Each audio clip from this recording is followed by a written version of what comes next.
Seca e imprudência. Bombeiros registram aumento de 400% nas ocorrências em áreas queimadas na região sul. Superbactérias e surtos virais, ficção ou realidade? Fake news são alvos da Justiça Eleitoral. Nessas eleições municipais, lei entra em vigor para auxiliar nesse processo. E no quadro Hashtag Partiu de hoje, você conhece a cidade de Torres. Você vai ver ainda, em Siderópolis, agricultor encontra na piscicultura a principal fonte de renda. Está no ar a primeira edição do Conexão Satic.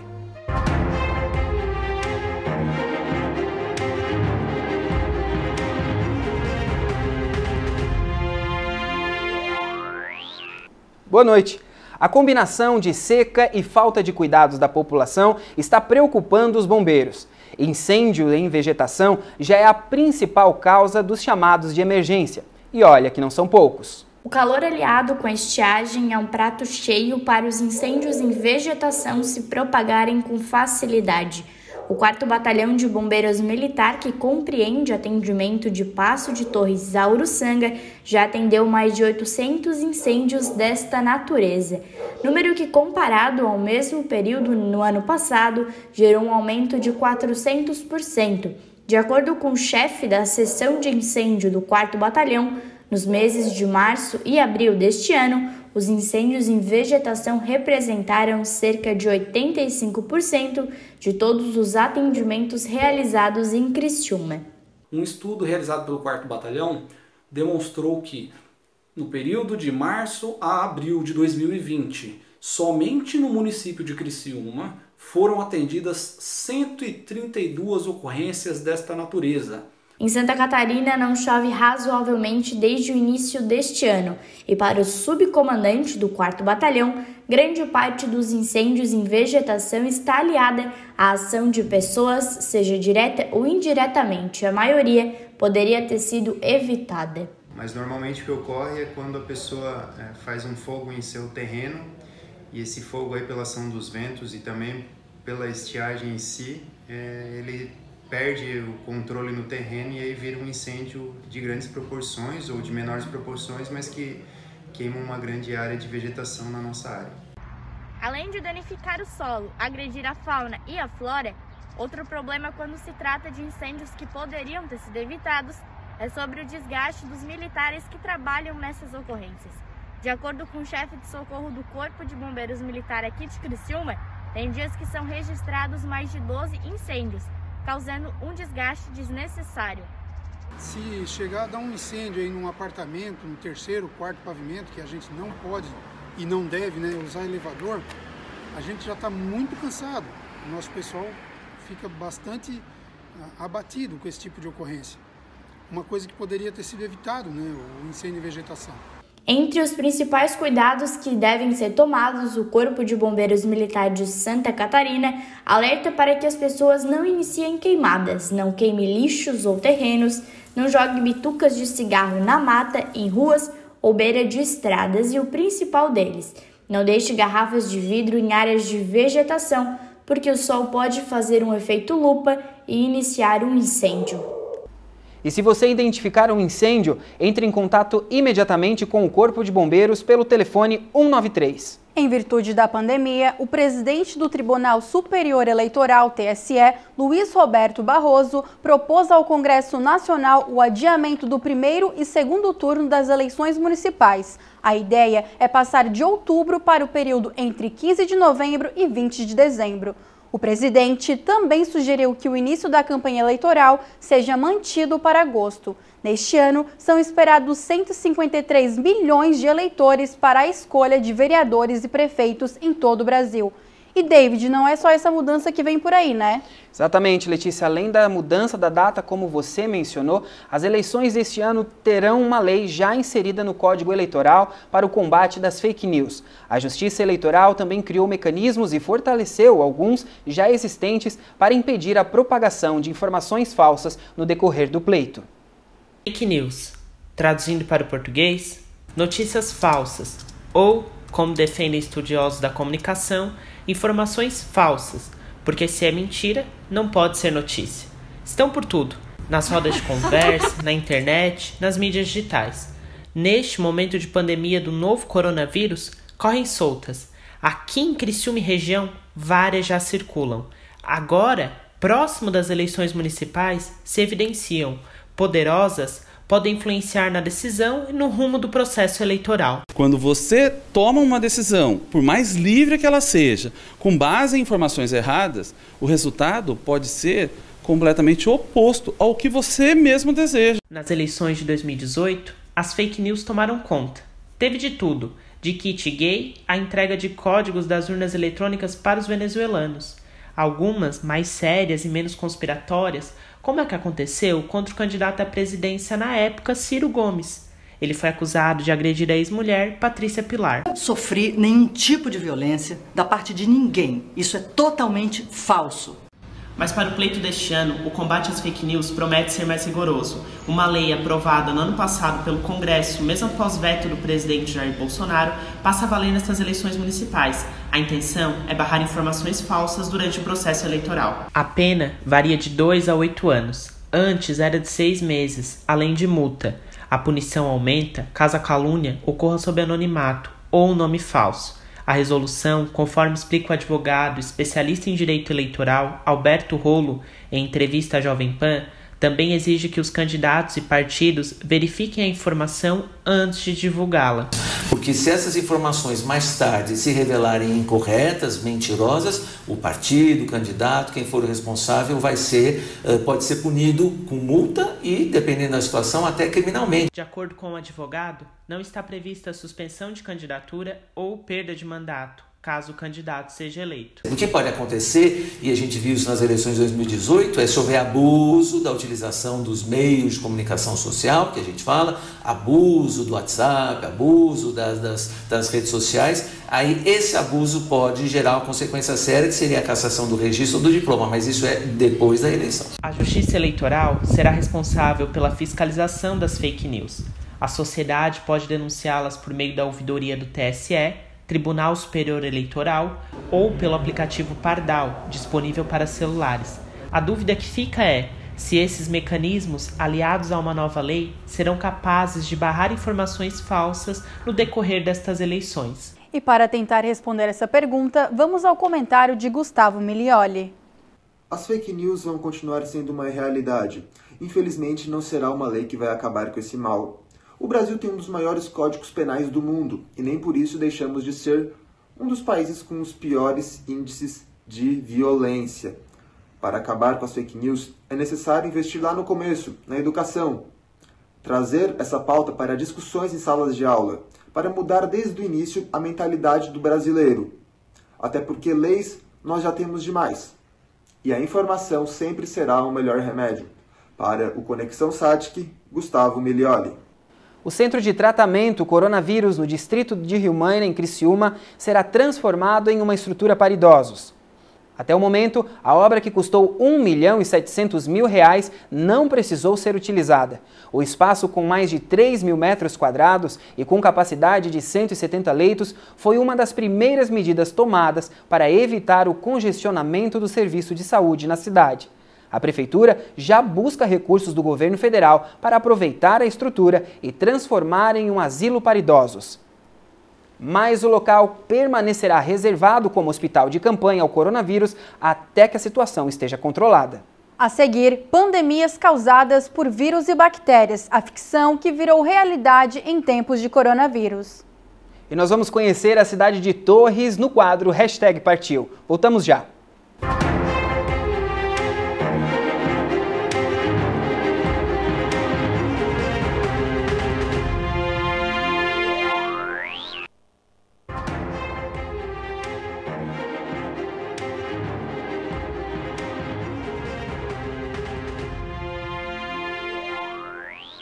A pandemia do novo coronavírus está deixando a população intrigada pela sua similaridade com o mundo cinematográfico e cheio de dúvidas e questionamentos. A maioria ainda sem respostas, apesar de que na ciência, para tudo há uma explicação.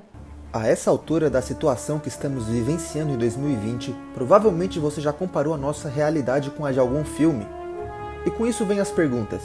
Será que essa pandemia vai demorar anos para passar? Será que estamos sujeitos a surtos virais que podem dizimar a população mundial? Será que superbactérias podem ser a causa do nosso apocalipse? Calma. Diferente do cinema, a realidade está do nosso lado. Mas nesse ano parece que a vida resolveu de vez imitar a arte. O coronavírus fez várias cenas do mundo real parecerem com ficção científica. E me desculpem os cinéfilos, mas eu procurei um especialista para trazer respostas a todas essas dúvidas. Encarem como se fosse um spoiler do bem. Quando essa infecção tem alta taxa de mortalidade, nós temos a possibilidade de quem pegue evolua a óbito. Temos que avaliar também a taxa de infectividade dessa doença. Então, quando é uma doença que a gente consegue transmitir de pessoa a pessoa com maior facilidade, a gente consegue uma expansão maior. Vejamos bem, para que uma doença acabe com boa parte da população planetária, é necessário levar em conta os seguintes fatores. Se é um vírus novo, a taxa de transmissibilidade e a taxa de mortalidade. E apesar dos pesares, para nossa sorte, as únicas condições que o coronavírus se enquadra são as duas primeiras. Portanto, menos de 4% das pessoas que contraem o vírus vêm a óbito. Então esses são os condicionantes para a gente poder ter, num futuro, talvez, uma doença infecciosa que possa atingir grande parte da população. E não, o coronavírus não tem nenhuma possibilidade de ter sido criado propositalmente como uma arma biológica.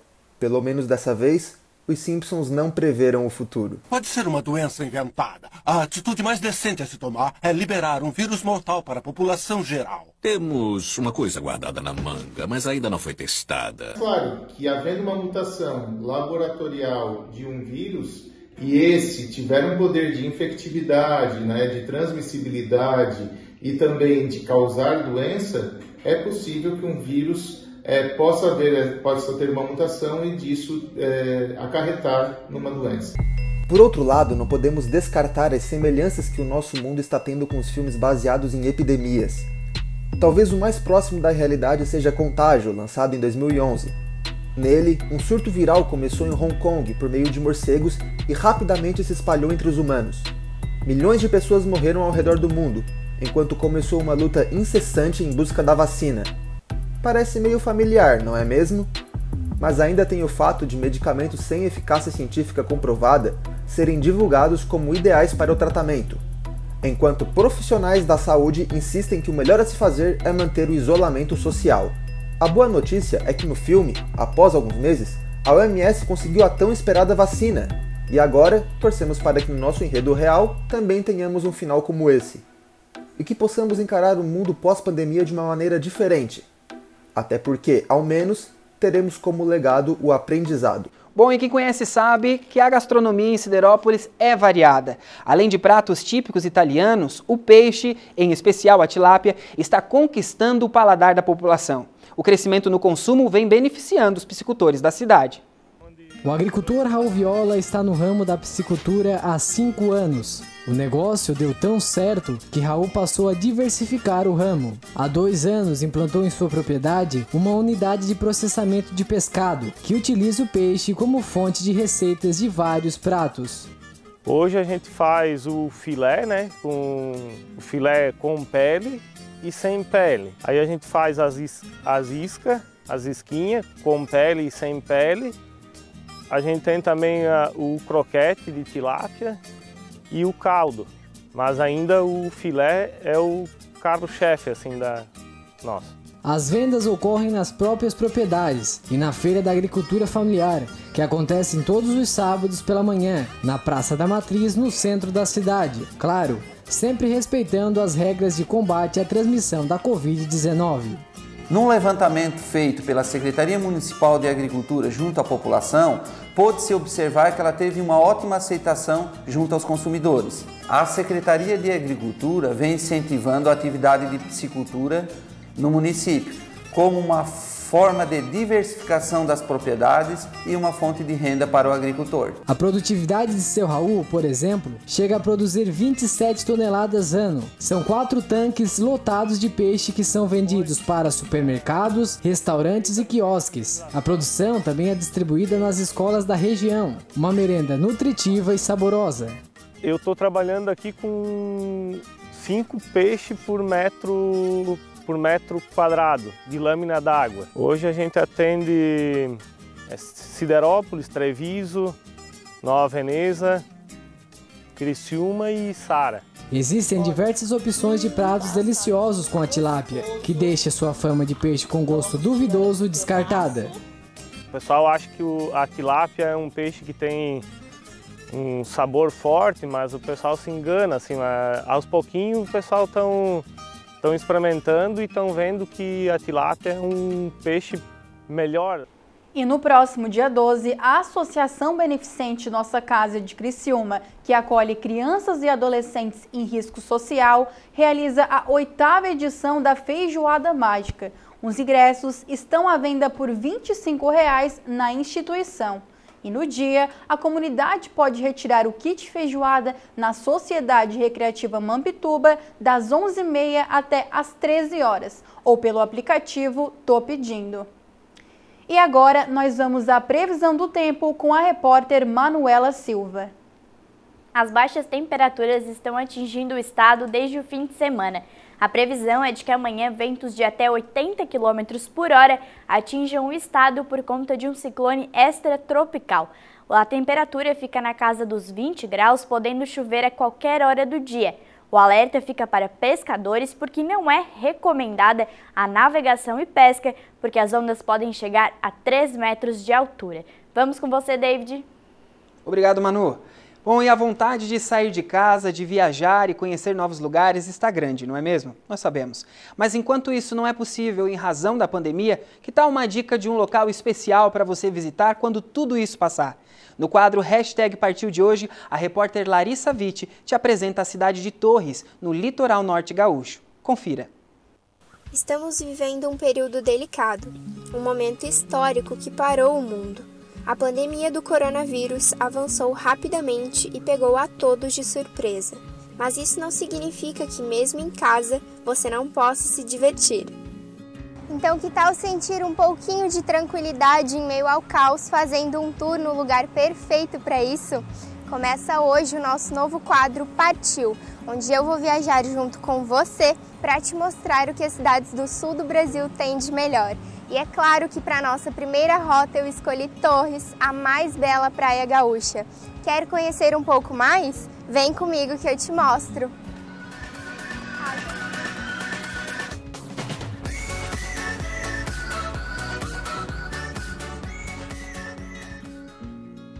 Em todo o litoral gaúcho existem 620 quilômetros de praias, mas em Torres o cenário se destaca de uma forma singular.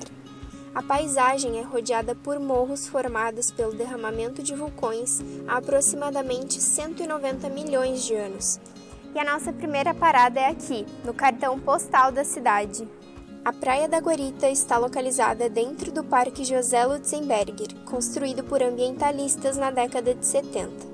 Com aproximadamente 350 hectares, o espaço recebe anualmente cerca de 30 mil visitantes. Além da praia, a Guarita conta com trilhas para subir nos morros, ciclovia para a prática de atividades físicas e espaços para tomar um bom chimarrão. Recentemente, a Guarita também recebeu um parquinho, um espaço para garantir a diversão dos pequenos. Na base do paredão, formada por arenito e basalto, é possível perceber sinais de desgaste natural ocasionado pela força do mar e do vento. Mas o que muitos não sabem é que em 1892 houve uma explosão neste local. A construção de um mole daria lugar a um porto que seria instalado aqui. Por sorte, a obra acabou sendo transferida para Rio Grande, mas até hoje deixa marcas em alguns pontos. Independente das marcas, Torres continua carregando o título de mais bela do Rio Grande do Sul. Mas nem só de praia vive a cidade. Aqui também é possível encontrar várias outras paisagens que agradam a todos os gostos. Tem a Lagoa do Violão, a Ponte Pêncil, o Rio Mampituba, o balonismo e muito mais. Mas tudo isso eu te conto nos próximos episódios da nossa série. Aguarde! Tchau, tchau!